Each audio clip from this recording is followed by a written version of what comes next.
விக்கிரவாண்டி இடைத்தேர்தலில் திமுக கூட்டணி மக்களின் பேராதரவோடு அமோக வெற்றி பெறும். அதிமுக இந்த தேர்தலில் போட்டியிடாமல் பின்வாங்கியிருப்பது என்ன ராஜதந்திரம் என்று விளங்கவில்லை.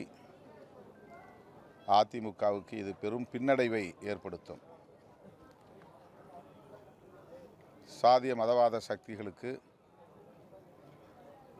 ஆதரவாக அதிமுக இந்த நிலைப்பாட்டை எடுத்திருக்கிறது என்கிற விமர்சனம் இப்போது வலுவாக எழுந்துள்ளது. அதிமுகவின் இந்த நிலைப்பாடு ஜனநாயக சக்திகளிடையே பெரும் அதிர்ச்சியை ஏற்படுத்தியுள்ளது. திமுக கூட்டணி நாடாளுமன்ற பொதுத் தேர்தலில் 100க்கு 100 வெற்றி பெற்றுள்ளது.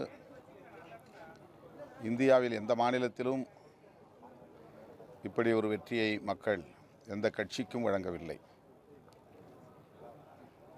40 தொகுதிகளிலும் ஒரு சில தொகுதிகளை தவிர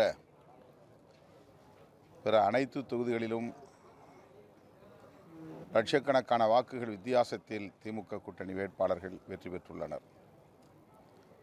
அப்படி ஒரு மகத்தான வெற்றியை வழங்கிய தமிழக வாக்காளர் பொதுமக்களுக்கு நன்றி செலுத்தும் வகையில் நாடாளுமன்றத்தில் 40 உறுப்பினர்களும்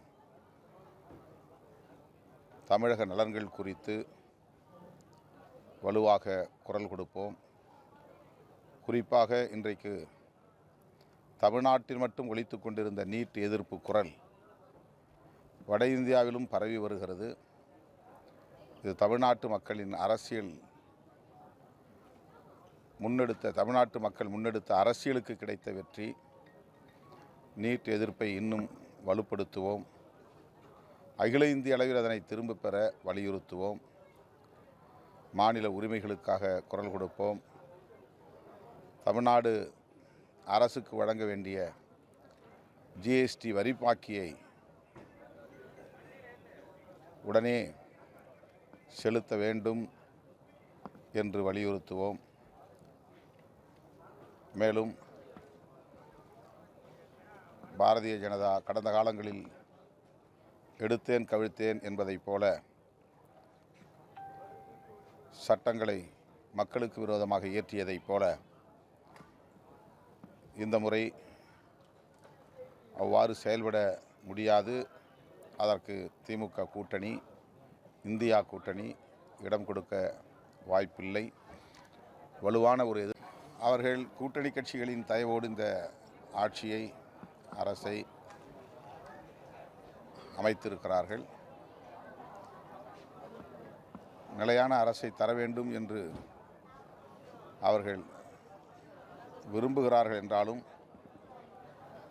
நீடிக்குமா என்பது 5 ஆண்டுகளுக்கு இந்த ஆட்சி நீடிக்குமா என்பது கேள்விக்குறிதான்.